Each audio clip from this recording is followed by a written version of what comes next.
Pel FAT és una satisfacció no només tocar els aspectes pròpiament del disseny, sinó també tocar temes socials, accessibilitat, flexibilitat, sostenibilitat i m'atreviria també a dir salut pública.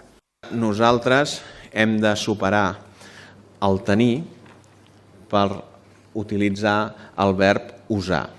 Hem d'evitar la dispersió del sòl urbà i l'activitat econòmica per estalviar en infraestructures i per estalviar en mobilitat obligada.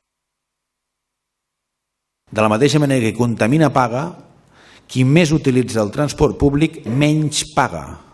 En aquest discurs de disseny i tecnologia, el disseny desapareix bastant i en canvi la tecnologia és el que passa a primer termini.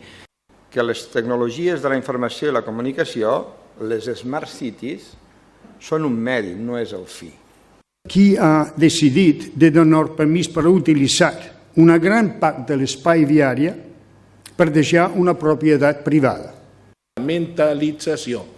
Sí, la mentalització vol dir que hem de canviar el xip i aquest xip el canviarem a les bones o a les dolentes.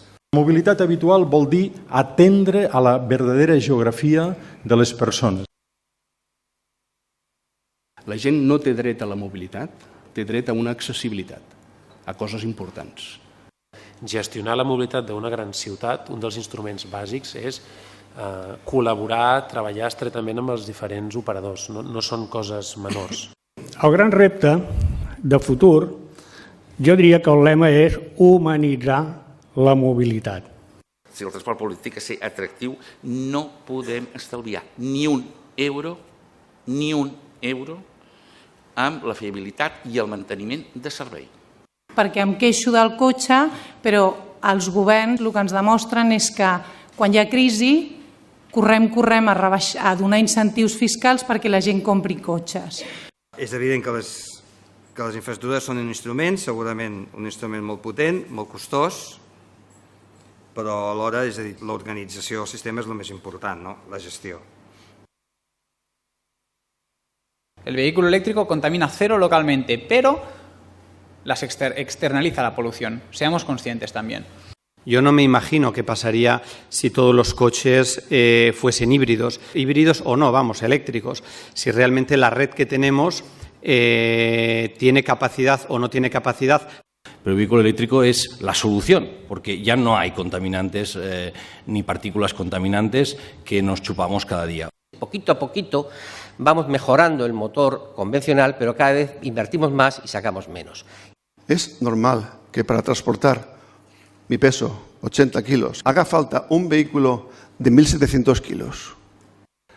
Plantear tecnologías, medidas que permitan optimizar los procesos asociados a la movilidad puede tener un impacto mucho mayor que plantear cambiar todos los coches.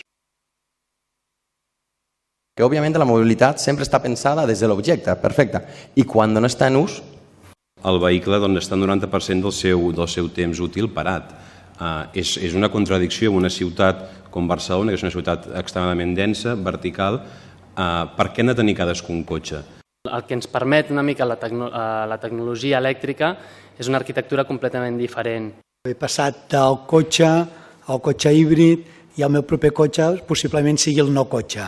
Ja us diré com em va. El rol del dissenyador és un rol de molta responsabilitat, perquè realment mai el públic, mai els usuaris són els que han fet productes revolucionaris.